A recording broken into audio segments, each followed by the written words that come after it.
Welcome to the Expect Success Podcast, a presentation of GeorgeBalek.com with your host, George Balek. This podcast is for all things personal development. Don't expect success, prepare for it. Please welcome your host, George Balek.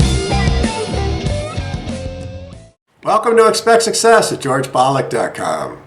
Now, in addition to listening to our podcast, you could also view the video format on YouTube at GeorgeTube.com. David Bodanis was born in my hometown of Chicago, Illinois, lived in France for a decade, and makes his home now in London. He studied mathematics, physics, and history at the University of Chicago, and for many years taught the Intellectual Toolkit course at Oxford University. He is fascinated by storytelling and the power of ideas. Today, David tells us a story about one of my favorites, Albert Einstein, and how it was actually persistence and not genius that made him and E=mc² so darn famous. Listen to David.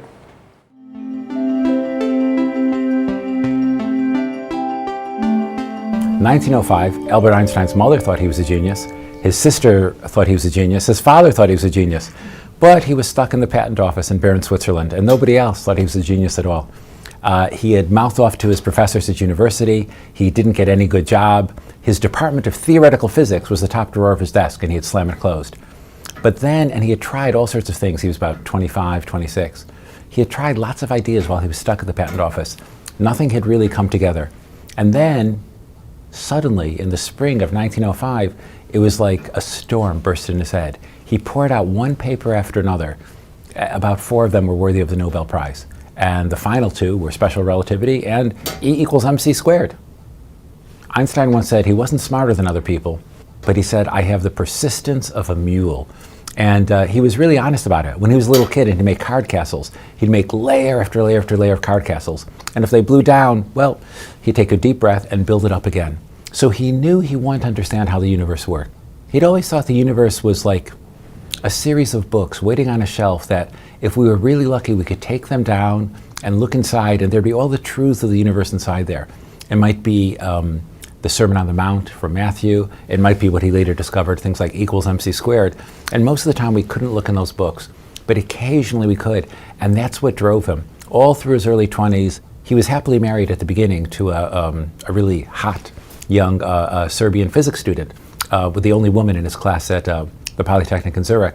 And they had great dreams of maybe becoming professors together. But reality got in the way. He was stuck at the patent office, and until 1905, when he was 25, 26, he couldn't get any fresh ideas. And he and his wife, they began slowly to drift apart. They didn't have money for childcare. She was stuck at home taking care of the kids. She couldn't really participate in his work.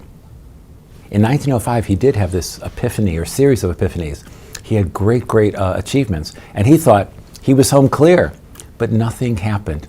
The great professors in Germany, 1 or 2 of them monitored his work, but he couldn't get a job. He applied at one point to teach in a high school in Switzerland, and he submitted as a justification for teaching science in high school the theory of relativity, E=mc², and a few other things like that. He was rejected. This was Switzerland. He hadn't done the proper forms. They weren't properly typed, and he stayed in the patent office. Some people take offense very easily. They get a little, negative look, and they think, oh, people don't like me.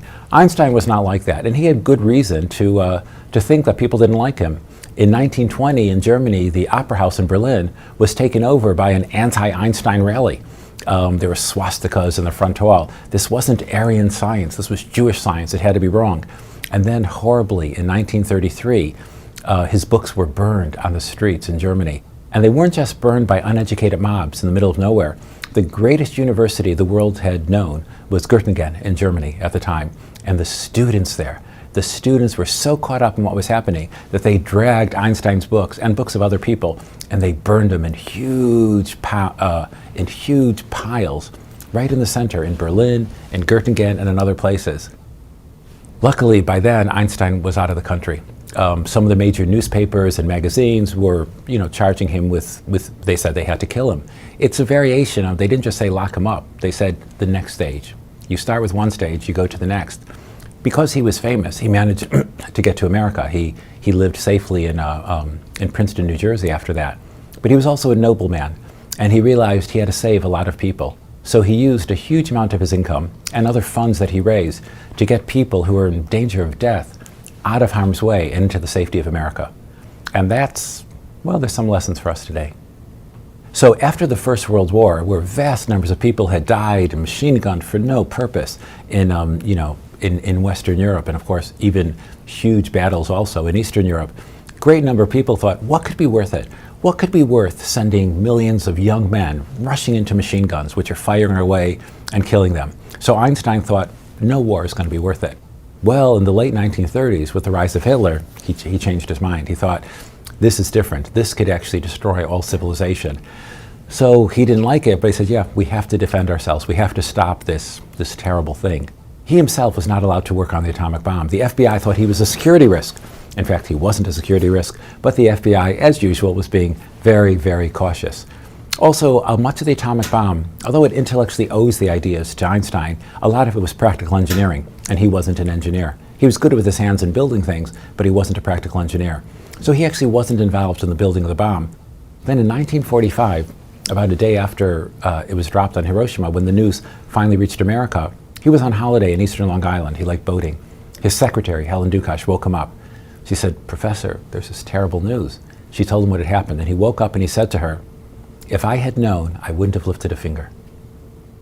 That's awesome. For more from David Bodanis, simply search YouTube and be sure to check out his website at davidbodanis.com. His best-selling book, Crushing It, is available at his website and or amazon.com. And I'll include a link in the show notes. And remember, as the late great Jim Rohn used to say, you are the average of the 5 people you spend the most time with. Today you've been hanging out with David Bodanis. So keep up the momentum. Subscribe to our newsletter so you never miss another episode. We'll catch you on the next show, and thanks a million for listening. See ya. Thanks so much for listening to this episode of the Expect Success podcast with your host, George Balek. If you enjoyed today's podcast, please rate, subscribe, and review. And find more great content online at georgebalek.com and on Facebook and Twitter at George Balek. We'll catch you next time. And remember, don't just expect success, prepare for it.